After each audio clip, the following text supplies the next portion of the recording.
welcome back to Pine Hollow Diagnostics. We're on the road again, this time headed east to Staten Island. Obviously we have a few calls on the way. First we're going to stop by Lewistown, Pennsylvania at a junkyard. They have two cars that they've thrown all the parts at and they can't fix. Some kind of Chevy or a GMC Sonoma V6 and a Buick, 2007 Buick with no ignition apparently.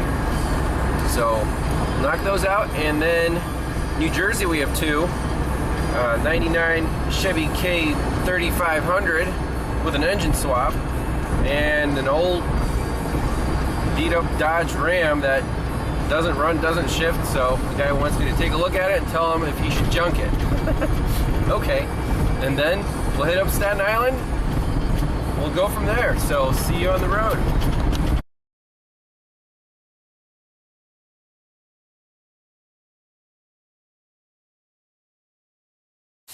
Alright, so first car of the day is a 2002 GMC Sonoma V6. Chevy truck with 64,000 miles, pretty low mile truck. The guys here at the garage, they're associated with a salvage yard, so their parts cannon is free, and they fired it and fired it and fired it, no luck. Customer complaint is the truck starts up but falls on its face when you try to go. They've tried everything. I mean everything, like 5 fuel pumps, mass airflow sensors, computers, throttle bodies, 3 spider injectors, distributors, you name it, they've tried it. They say they take it off of a running truck, put it on this one, doesn't work. So let's figure out what's wrong with it. No codes present. Just look at some basic data. This is going to be something silly like a clogged cat, we don't know. Let's just make sure that all the basic stuff is good. So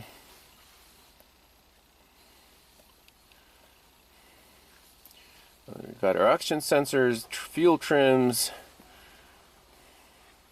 So let's customize this. Engine RPM, desired coolant intake, mass airflow, TPS, map, our oxygen sensors, loop status, short and long-term trims. Now vehicle speed. Let's try that. Fire it up, see what happens. They say you can't start it in park because it's an R, so they have this push button. I'm just gonna try to put it in neutral, see if it starts. Nope. Nope. Let's see. So crank and push button. Still nothing.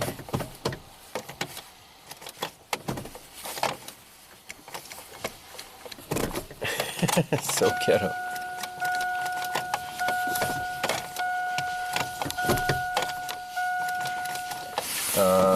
Well, I gotta ask the guys, how do I get this thing to crank?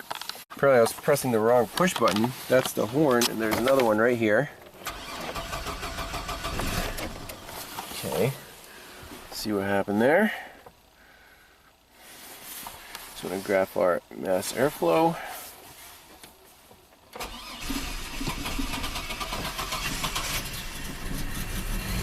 Okay, fired up.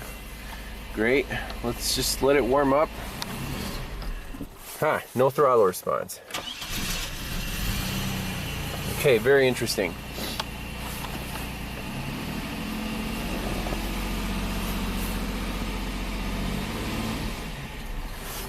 Definitely acts like it's starving for fuel. Okay, I like it. I want it to go to open the closed loop, see what the fuel trims are, and then we'll gently depress the accelerator and see if this thing is starving for fuel or what. But definitely, it's not like a clogged cat, it's just running out of something. Okay, it looks like bank 1, sensor 1 is starting to oscillate. Short-term fuel trim bank 1 is a couple percent. Short-term bank 2, again, pretty much on the money. Both upstreams are oscillating.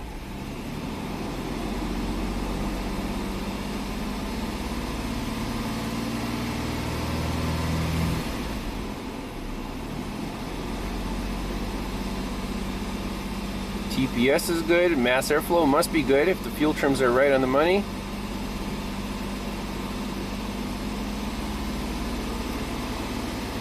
So I'm going to raise the RPMs.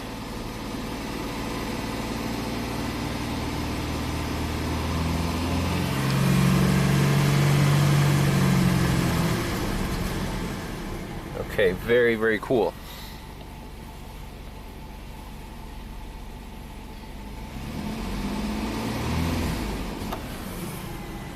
So if I stab the gas, it dies right away. I can gently raise the RPM. About 3 grand, and then nope.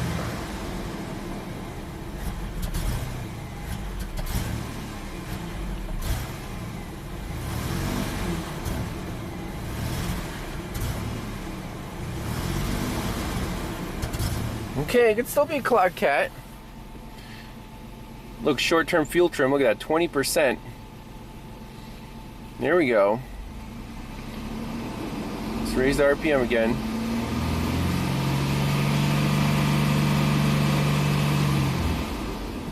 Now we put it in gear. Give it a little load. It's trying to go. Got some torque.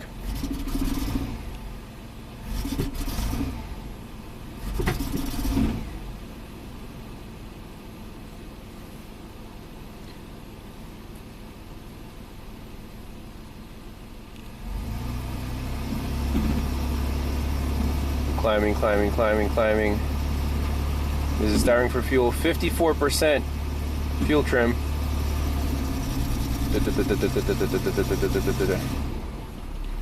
Okay.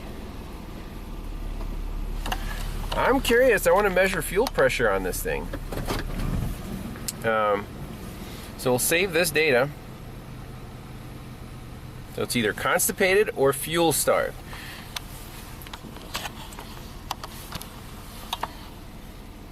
At idle, it seems to be okay.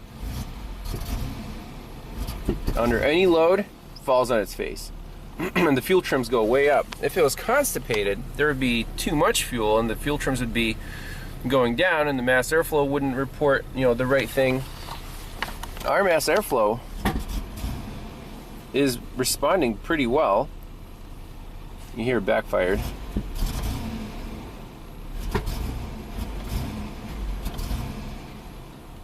I think it's a fuel delivery problem. That's what it sounds like.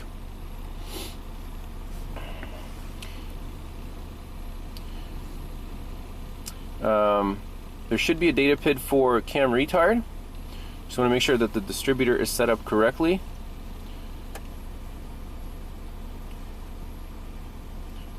Well, it's at minus 16.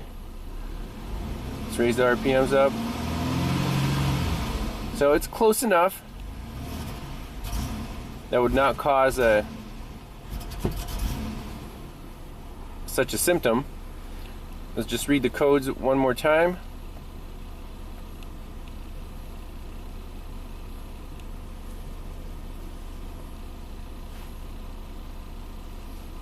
Wow, it's like quite a few codes here. Sensor heater circuit, bank 1 sensor 1, heater circuit bank 1 sensor 2, heater circuit bank 2 sensor 1.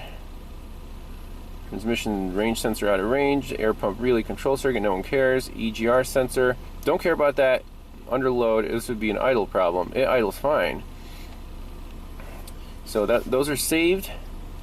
Let's go old school. Hook up a fuel pressure gauge. All right, we got our SU R&R fuel gauge hooked up. Let's prime it. And prime it again. And prime it again. Why is the pressure building so slowly? Okay. Get a better view of that gauge.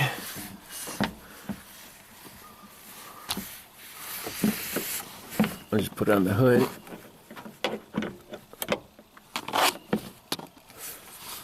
Okay, let's crank it over.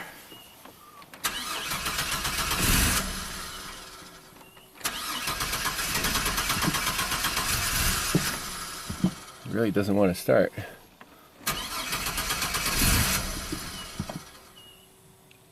Up to 60 psi.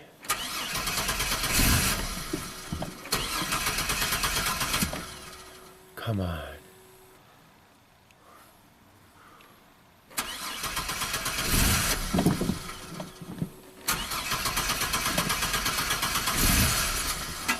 Wow.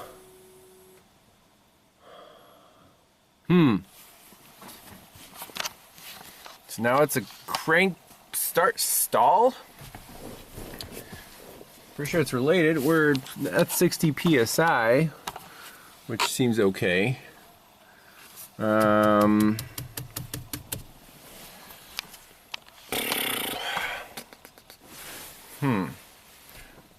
What's the next step? Ignition, injector pulse. What are we missing? I just want to get it running right now to see what the fuel pressure is under load, but I can't get it running. So let's see what happens during a crank here.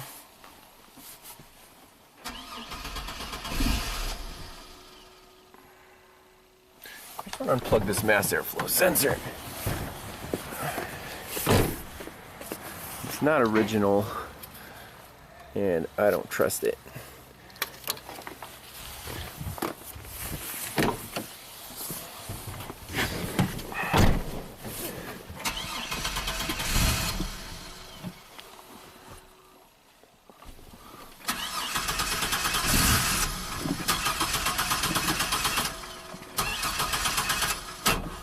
Jeez.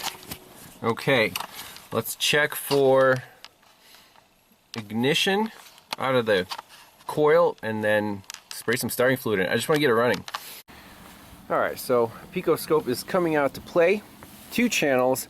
One, popped out the cylinder number 1 spark plug. It's just grounded on the exhaust manifold there, and put an inductive amp clamp on it. I just want to see when that signal is occurring. The other channel is the pressure transducer.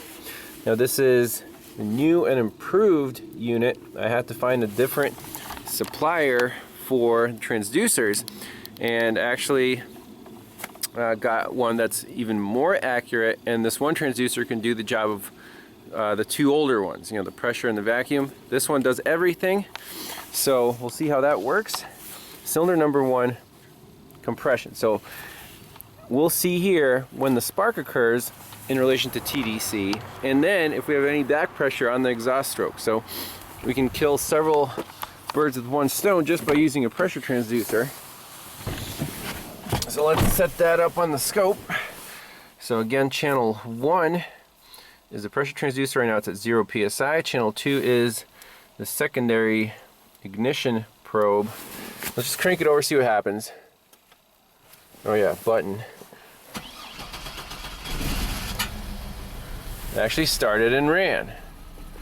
Okay, I'm going to rev it up.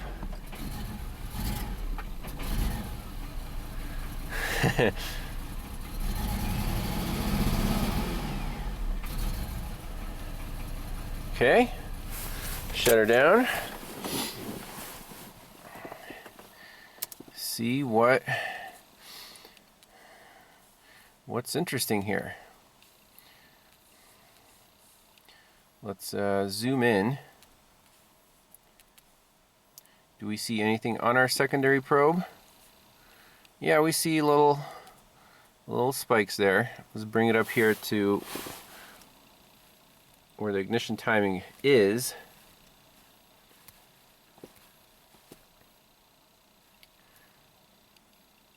So you can see boom, boom, boom, boom, boom.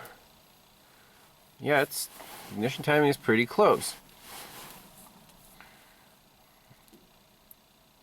There's no excessive back pressure when I revved it up right here. Let's see. I mean, it wanted to stall out. See, it sped up and then brrr. Do we see missing ignition pulses? Definitely not a back pressure problem. definitely not a fuel pressure problem. So either injector or ignition's dropping out.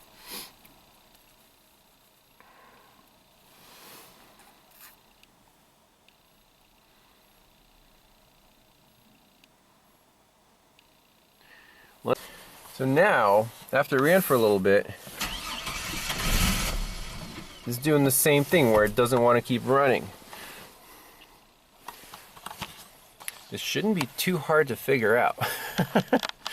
So I really think the fuel pressure is too low for this system to start reliably. See, it's like 55. If we go to the guided component tests, and these spider systems are super sensitive to fuel pressure. So if we go to fuel injection,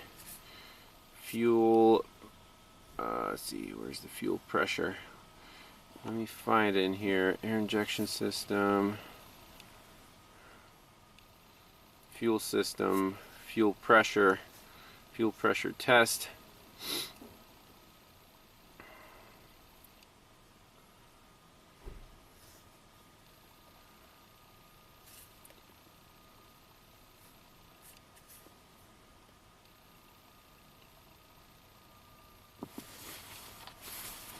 Key on engine out fuel pressure should be 60 to 66 psi.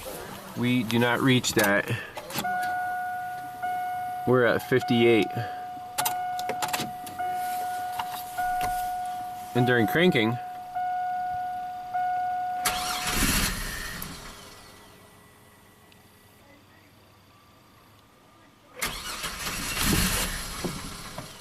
nope. Okay, there's the fuel pressure. You see that? I rev it up. It goes down to like 45. It's supposed to go up to 65.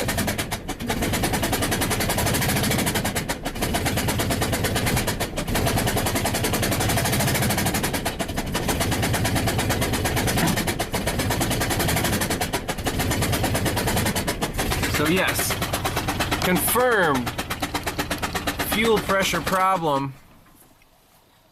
There you replaced 5 fuel pumps. Could it be a restriction in the line? Perhaps. I didn't. I'll just tell them that, you know, replace the fuel line too. How can we check the flow? So when I energized the fuel pump and I squeezed the little thing on the fuel pressure gauge, it was just super weak. Like, it just dribbled out, and you know, that's the problem. So the fuel pump is volume, the fuel volume is just enough to get it to, like, sometimes, most of the time it doesn't even start, or it tries to start and dies. If it does start, it'll run at idle pretty well until you try to raise RPM and then fall on its face. So there's either a restriction from the fuel pump to the injection system or a weak fuel pump. Now, how do we tell? Measure the fuel pressure at the fuel pump if we can get to it. See if it's the same as up here.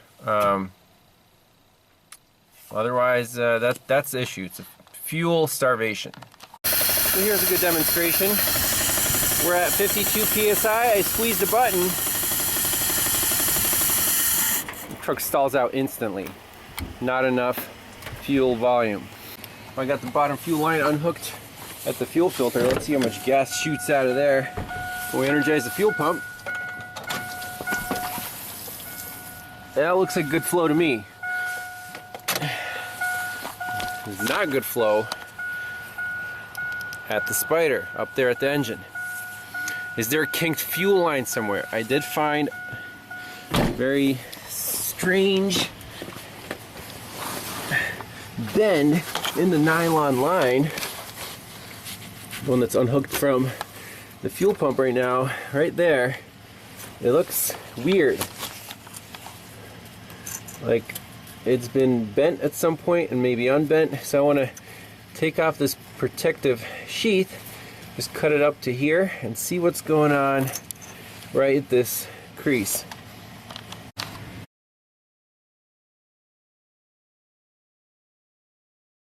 All right, moment of truth. So reconnected the fuel line, straightened it out, and just rerouted it OEM. So it was pinched and twisted right here. Now it's not twisted anymore, and the fuel filter is back in its holder. I replaced the O-ring in there. Let's just prime it, make sure there's no leaks.